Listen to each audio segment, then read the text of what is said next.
Hi, my name is David Gumbs. I'm an artist from the island of St. Martin.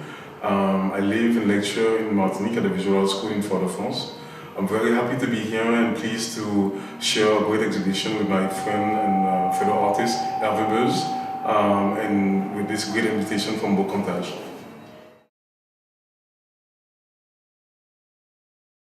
My work is driven and inspired by a quote from the French philosopher Antoine Lavoisier that always talks about mass is neither gain nor loss.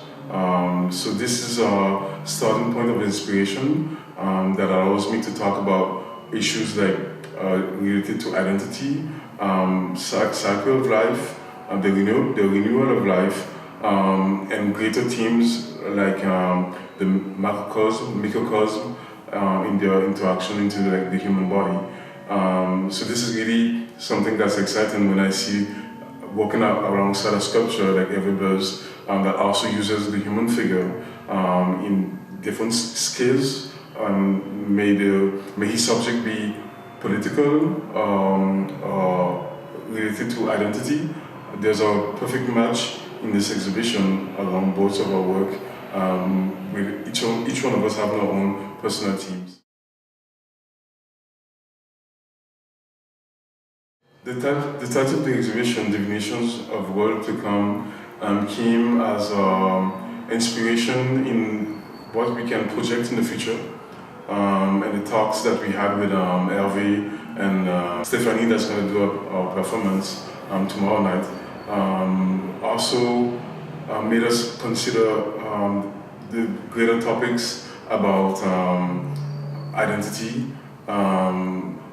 Who are we as people from the Caribbean, artists from the Caribbean? What projection can we have in the future as French artists living in a Spanish, Hispanic, Dutch, Caribbean environment? And how can this reflect to the new generations of artists that we teach to in the Visual Arts School, for instance?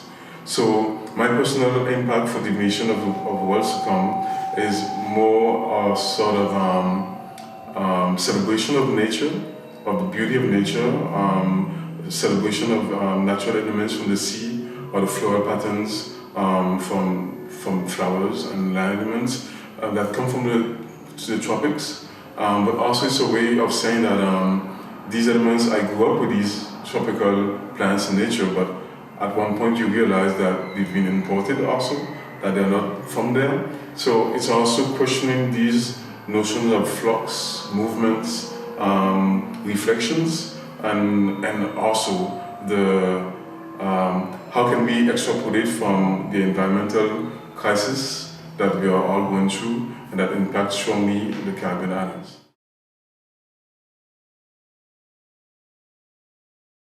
Thanks for emphasizing the mental perception.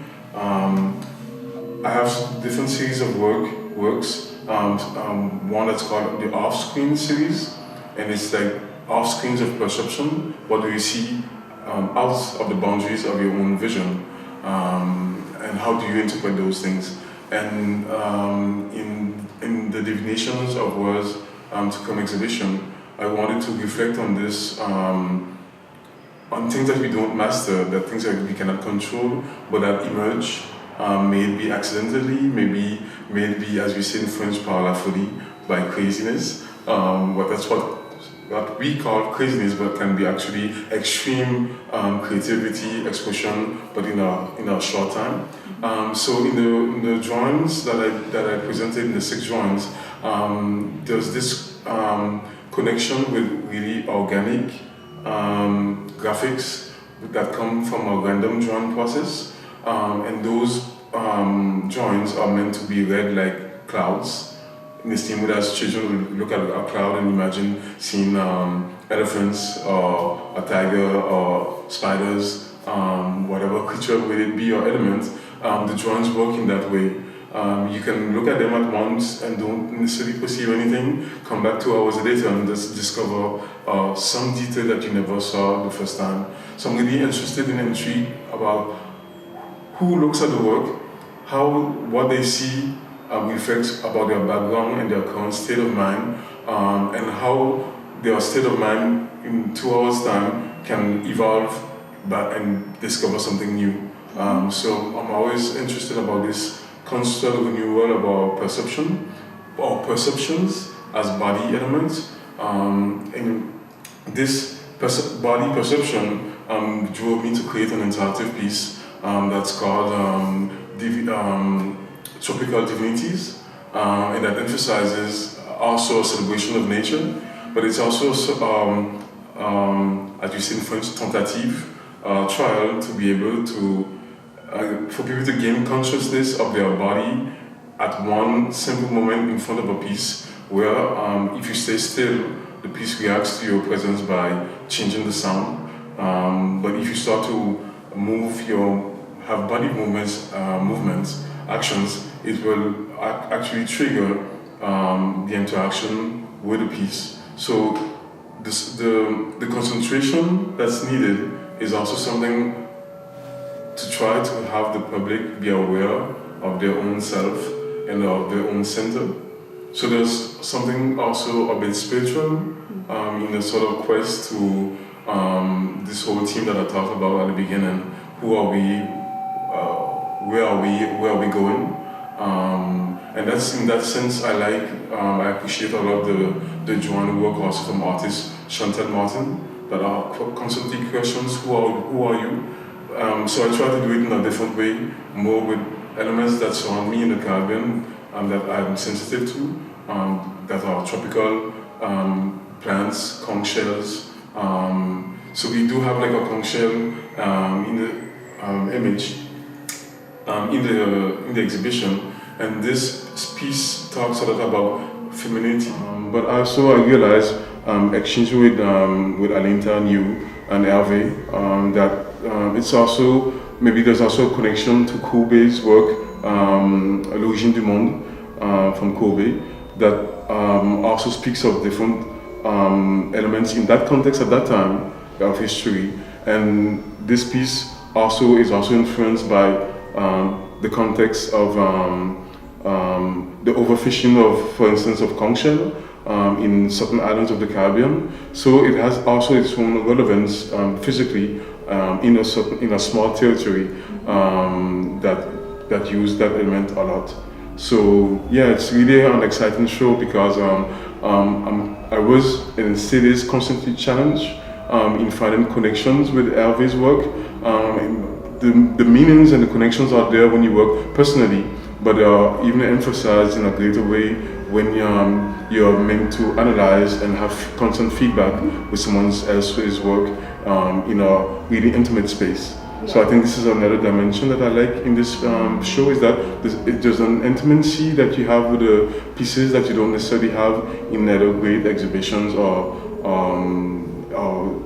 shows that we have done in the past. So this gives a stronger quality to the work also, a stronger dialogue and a stronger, I hope, for us, visual impact of the work.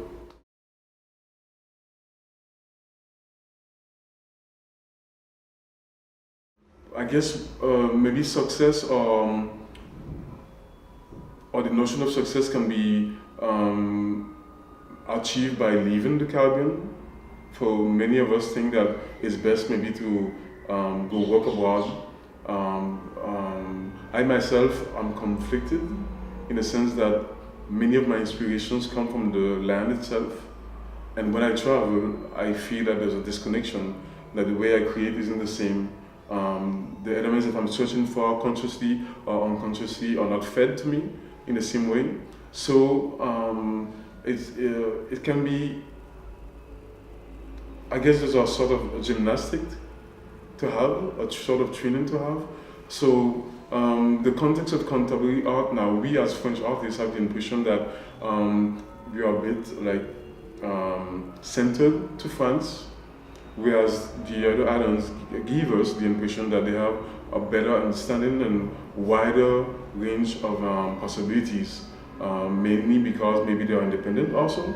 So that gives them maybe a different edge to things. So the first contrast that we see most of the time is like how many artists from the other islands are like in mainstream shows that we never even hear about as French Caribbean artists. So I think one of the elements that can be interesting in the Caribbean as a future projection could be that the French islands have like national galleries that will create a really official, dynamic, and exciting exhibition program, both to show local professional artists, but also international artists. It would be amazing to also have like a biennale that can compete, even though it's not the right word, but that can showcase artists from all around the world, but have them be included in a sort of mixture with the regional artists. Because what happens most of the time is that a lot of artists and curators come on the island, but we don't see them. They come into specific gateways, and they go back into those specific gateways. So it will be interesting, like for the younger generation, to have access to those curators, and I think having like an institution like our National Gallery with official curators would be interesting to propose a new dynamic into the French Caribbean art scene. Thank you.